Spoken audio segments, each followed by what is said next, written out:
Thank you very much. I am pleased to be joined right now on Emerge by the 20th head coach in the history of the Georgia Tech football program, Geoff Collins, joining us on Emerge this Monday. Geoff, thanks for taking the time to join us. We appreciate it. Absolutely appreciate you having me on. Well, it is Monday. It's not quite Wednesday, but the first thing we got to get out the order of business is, do you have the Styrofoam Waffle House cup there? Because we know maybe the greatest ambassador for that brand right now is you, Coach, down there at Georgia Tech. That's a Diet Coke you're drinking there? Absolutely. The world headquarters, Coca-Cola, right outside of my office. Stay on brand at all times. We know your affinity for Waffle House, and you've integrated into your program with Waffle House Wednesdays, so we are big fans of that. But let's get in between the white lines on the football field. We have to ask about the transition offensively. Of course, everyone seems to be excited about the new scheme, but I'm going to ask you to engage in some acknowledgement here, which is sometimes hard for football coaches. But if you had to pick a group, a position group on that offense that is standing out with this transition to a new offense, some players in particular that are standing out as maybe leaders and getting you to where that you need to be, do you have any names or position groups you'd like to mention? I mean, obviously we inherited a very deep and talented running back core, but probably the position that's really been impressive since we got here is the receivers and even the tight end that we brought into the program, TD. I mean, they've been really good. They're going out and getting the 50-50 balls, really understanding the concepts. Kerry Dixon, our receivers coach, has done an amazing job. Dave Patton, our offensive coordinator, is just an outstanding play caller and scheme designer. But just the way they go out and play. We signed a true freshman, Amarian Brown, who is real life fast, has done a great job for us. Malachi Carter, Jalen Camp, Adonica Sanders are just some of the names of the guys. They're doing really, really, really well for us. Yeah, you mentioned the Amarian Brown there. The freshman wideout has turned a lot of heads this spring, and you brought him up specifically there. So I'm curious to hear how you think he is going to factor into your game plans this season. Is he someone you are going to be trying to get the ball into his hands a lot because of his explosive ability?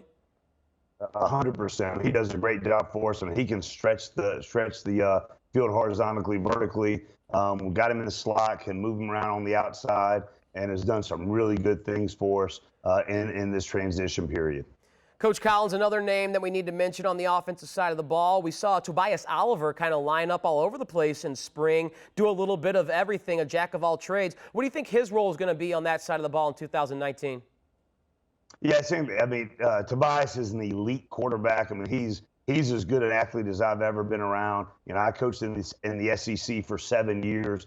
And Tobias is as good at any of those great athletes that I either coached or coached against in that league. So just impressed with him, his competitiveness, his speed, his athleticism, as a quarterback in particular, but in the other cool things that we've been able to do, and his knowledge has afforded him to do in practice.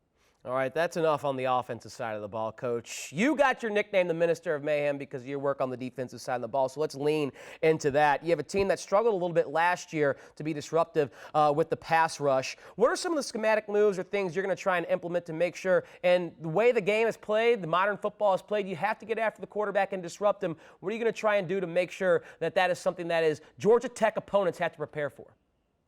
Yes, I mean, the last 8 years in particular, the defenses that we've been blessed to coach have been some of the top defenses in college football every single year. Great players that have gone on to the NFL, first-round draft picks, second-round draft picks, national award winners, and we're just bringing that style of defense here. The first thing everybody will notice is we're playing press coverage every single snap. So that's what we do. We're very aggressive and we're very multiple. We're bringing pressure from all different kinds of angles. But I think the biggest improvement for our defensive players is for the 11 years they played against the triple option every day, all day. And then now on Saturdays, they're having to play a completely different scheme. Well, now every day in practice, they're playing against an NFL spread, pro-style attack. So they're playing the techniques and fundamentals and coverages that they're going to play against the teams they're going to play on Saturdays and Thursdays. So I think that piece of the development might have been the most overlooked, and they've embraced it and done a really good job every single day. Yeah, Coach, you mentioned how aggressive you want your defense to be, especially on the perimeter and the secondary with that press coverage. And we like the group you have and the back end of your defense to be able to execute what you want to do. So introduce us to this group, because if we take a look back at your history when we run through your resume at Mississippi State, Florida, or Temple, you know that you have secondary players, defensive backs that are going to make plays. So who are the guys on this team you expect to step up in that role? Yeah, I mean, there's a lot of them. The guys with the most playing experience, Tariq Carpenter at safety, he's playing at a really high level. Trey Swilling at corner, he's doing really good, embracing the things that we do. Last year, he played 8 to 9 yards off of every receiver. Now he's up in people's faces, being very aggressive. Wanye Thomas was an All-American kick returner, punt returner for us. Now he's going to be an elite safety. Caleb Oliver is playing at a high level for us. We probably have 10 to 12 DBs that are going to be actively in the rotation for us. And to have that kind of depth and that kind of flexibility is really, really special as we move forward.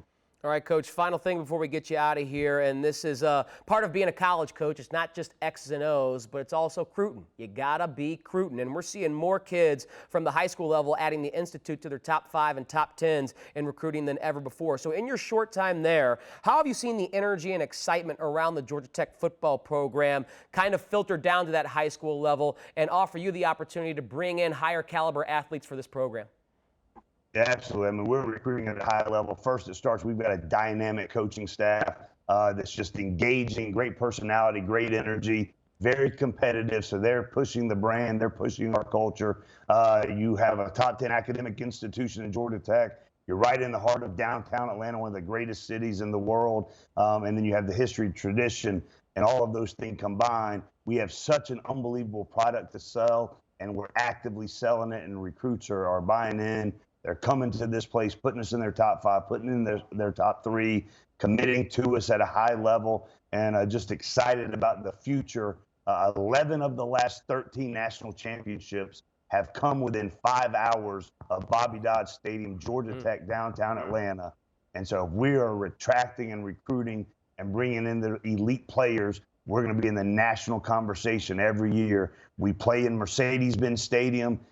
5 games over the next 5 years, and that's a huge recruiting selling point for us as well. And it's just, an exciting time to be a part of the Georgia Tech program. We're back on College game day like we were in 2006 when I was here last, and that's the kind of environment that Georgia Tech, the kind of neighborhood that we should be in the recruiting world, that we should be in national prominence in the discussions for the elite players in high school football and college football should center around wearing the white and gold for Georgia Tech. Well, Coach Collins, it was a pleasure to have you join us on Emerge today. We appreciate you taking the time, and best of luck this upcoming college season. Absolutely. Go Jackets.